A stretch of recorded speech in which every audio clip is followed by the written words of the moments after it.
Allahu Akbar, Allahu Akbar, walillahil hamd. Sidang jamaah Idul Fitri yang berada di rumah ini, rumah yang mudah-mudahan diberkati oleh Allah Subhanahu wa taala, sehingga untuk pertama kalinya kita berhari raya salat Id di rumah ini. Dan kepada kaum muslimin yang menyaksikan live streaming video khutbah Idul Fitri ini, saya ucapkan selamat Hari Raya Idul Fitri. Mohon maaf lahir dan batin. Taqabbalallahu minna wa minkum. Taqabbalallahu minni wa minkum. Taqabbal ya karim. Semoga kondisi Idul Fitri di dalam masa Covid ini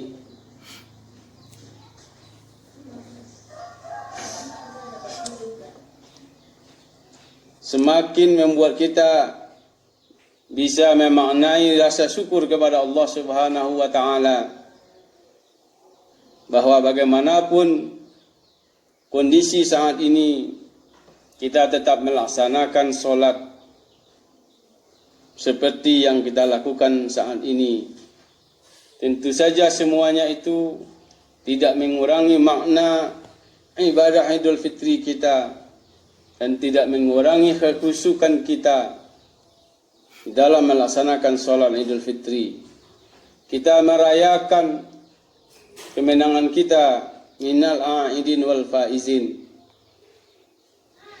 Oleh karena itu, kemenangan kita semakin berarti karena kita bertempur melawan hawa nafsu selama di bulan Ramadan, juga bertempur melawan pandemi COVID-19.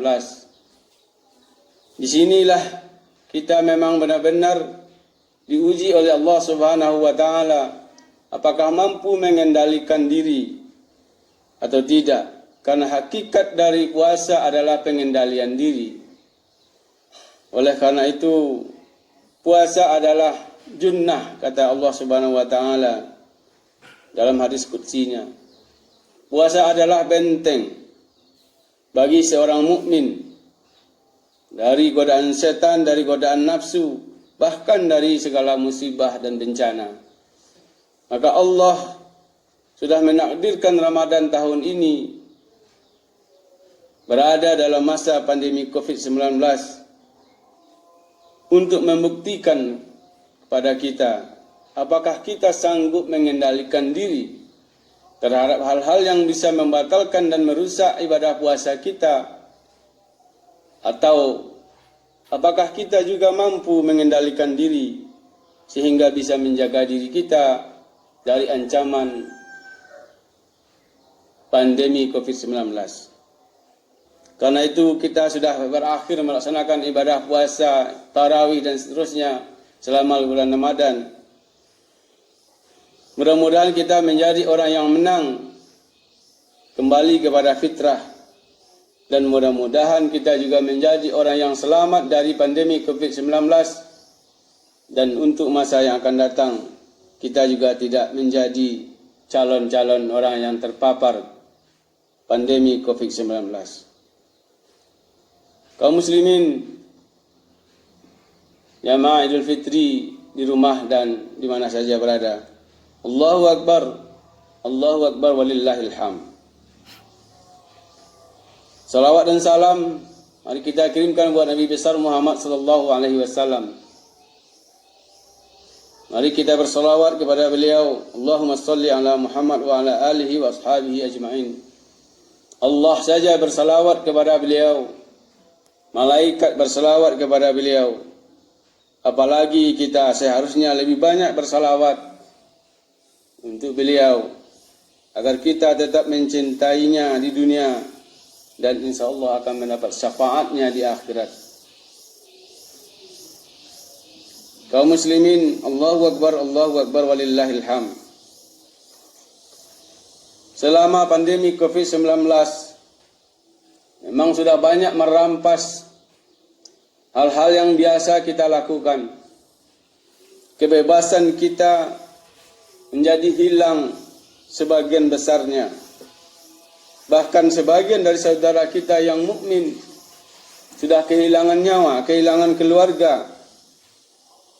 Tidak hanya orang biasa, tetapi orang yang ahli di bidangnya menangani COVID-19 juga terpapar, bahkan kehilangan nyawa. Oleh karena itu, kita memang harus disuruh oleh Allah untuk lebih mendekatkan diri kepadanya dengan beribadah. Meskipun kita dalam kondisi stay at home, di rumah saja, bekerja dari rumah, belajar di rumah, beribadah di rumah. Ibadah yang biasa dilaksanakan berjamaah di masjid seperti salat Jumat diganti dengan salat zuhur sendiri-sendiri atau berjamaah di rumah. Salat tarawih yang biasa kita biarkan di masjid beramai-ramai juga sebagian kita, kebanyakan kita melaksanakannya di rumah. Semuanya itu kita lakukan kaum muslimin atas dasar fatwa, petunjuk, arahan dari para ulama. Ulama sudah mengkaji berbagai dalil, berbagai maslahat untuk kita amalkan selama masa COVID-19 ini. Meskipun namanya fatwa atau arahan tidak wajib, tidak mengikat untuk kita patuhi, tetapi karena ada pertimbangan pandemi untuk keselamatan diri kita dan orang lain, maka fatwa itu menjadi wajib karena bersamaan dengan pentingnya dan wajibnya menjaga diri. Kita dalam Islam diajarkan la darara wa la dirar. Tidak boleh mencelakai diri sendiri dan tidak boleh mencelakai orang lain. Atas semua itulah fatwa ulama berpijak sehingga merekomendasikan kita melakukan hal-hal yang sudah ditentukan oleh protokol kesehatan yang dirumuskan oleh para ahli. Ulama sudah mengkaji dalil, tetapi diolok-olok oleh orang yang kurang ilmu dengan berbagai dalih. Ada dalih tidak biasa, ada dalih tidak enak, ada dalih sepi-sepi saja. Sehingga semua yang difatwakan oleh ulama dijadikan olok-olok, dijadikan ajang perdebatan yang tidak elok, sehingga yang terjadi adalah saling menohok di antara kita. Ulama sudah memberikan pertimbangan maslahat dan keamanan, tetapi ada yang membuat penentangan. Tapi itu urusan kita masing-masing. Yang penting kita yang benar adalah mengikuti fatwa dan petunjuk ulama. Semoga kita bisa menikmati kehidupan yang biasa dengan perginya COVID-19, sejalan dengan berangkatnya tahun 2019 beberapa bulan yang lalu. Insya Allah tahun 2019 tidak akan kembali. Mudah-mudahan COVID juga akan pergi bersamanya, tak akan pernah kembali lagi. Amin ya rabbal alamin. Kaum muslimin, sidang jamaah Idul Fitri di mana saja berada, kata kunci dari semuanya itu adalah sikap kita sebagai mukmin, sebagai muslim. Yang dikatakan oleh Nabi Muhammad SAW, seorang mukmin itu memiliki kepribadian yang menakjubkan. Ajaban li amril mukmin.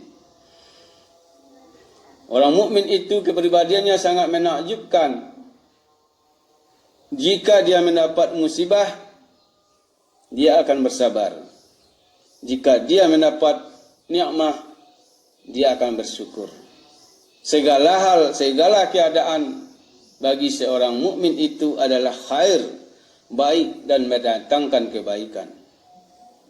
Oleh karena itu, Allah memang sudah menyatakan bahwa sikap sabar adalah sikap yang sangat disukai oleh Allah Subhanahu wa taala. Allah berfirman, Al-Baqarah 249, Allahu ma'as sabirin. Allah itu bersama orang-orang yang bersabar. Ya ayyuhallazina amanu ista'inu bis sabri was shalah. Innallaha ma'as sabirin. Ya wahai orang-orang yang beriman, jadikanlah sabar dan salat sebagai penolongmu. Sesungguhnya Allah bersama orang-orang yang bersabar. Innama yuwaffas sabiruna ajrahum bighairi hisab. Sesungguhnya hanya pahala orang-orang bersabarlah yang akan dibayar Allah secara penuh. Itu menunjukkan bahwa Allah memang mencintai orang-orang yang bersabar. Tentang bersyukur, Allah dalam banyak ayat juga menjelaskan tentang betapa syukur itu adalah sikap yang terpuji. Allah berfirman Az-Zumar ayat 7. In takfuru fa innallaha ghaniyun ankum wa la yarda li ibadihi al-kufra wa in tashkuru yardahu lakum. Jika kamu kafir terhadap nikmat Allah, ingat bahwa Allah itu maha kaya. Artinya kekafiran kita tidak akan membuat Allah rugi atau miskin. Wala yarda li ibadihi al-kufra. Selama-lamanya Allah tidak akan pernah meridai kekafiran, termasuk kufur nikmat. Wa in tashkuru yardahu lakum. Jika kamu bersyukur, Allah akan meridaimu, mencintaimu dan menyenangimu. Wa ista'azzana rabbukum la in syakartum la azidannakum wa la in kafartum inna azabi lasyadid. Allah sudah menyatakan kepada kamu, jika kamu bersyukur, Allah akan menambah nikmatnya. Dan jika kamu kufur, ingat azab Allah amat pedih. Wa laqad atayna Luqmana al-hikmah an ishkur lillah wa man yashkur fa innama yashkuru li nafsi wa man kafara fa innallaha ghaniyyun hamid. Surat Luqman ayat 12. Allah sudah mengajarkan, memberikan hikmah kepada Luqman. Apa hikmah itu? Jika kamu hamba Allah, bersyukurlah kepada Allah. Siapa yang bersyukur, sesungguhnya syukurnya itu bermanfaat untuk dirinya sendiri. Dan kalau dia kufur nikmat, Allah itu maha kaya lagi maha terpuji. Kaum muslimin, sidang jamaah Idul Fitri, Allahu Akbar, walillahil hamd.